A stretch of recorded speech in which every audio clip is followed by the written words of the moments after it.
मुंबई अहमदाबाद महामार्गावरील महालक्ष्मी मंदिराजवळ एक गाय तर अल्फा हॉटेल जवळ आणखी एक गाय जखमी अवस्थेत आढळून आली।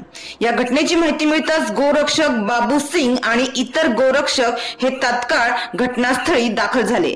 त्यांनी जखमी गायींचे उपचार करून त्यांना सुरक्षितपणे डहाणूतील आशागड येथील गोशाळेत हलविले।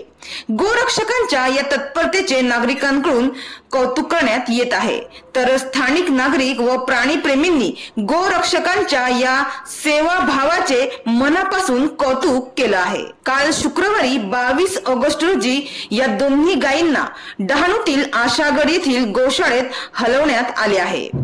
तर महामार्गावर मोकाट फिरणाऱ्या गायींच्या सुरक्षिततेसाठी गोरक्षक बाबू सिंग व त्यांचे सहकारी हे नेहमी तत्पर असतात। मुंबई अहमदाबाद महामार्गावर किंवा इतर ठिकाणी रस्त्यांवर अपघातात जखमी होणाऱ्या या मुक्या प्राण्यांना वेळेवर उपचार मिळावेत म्हणून गोरक्षक नेहमीच मदतीला धाव घेतात।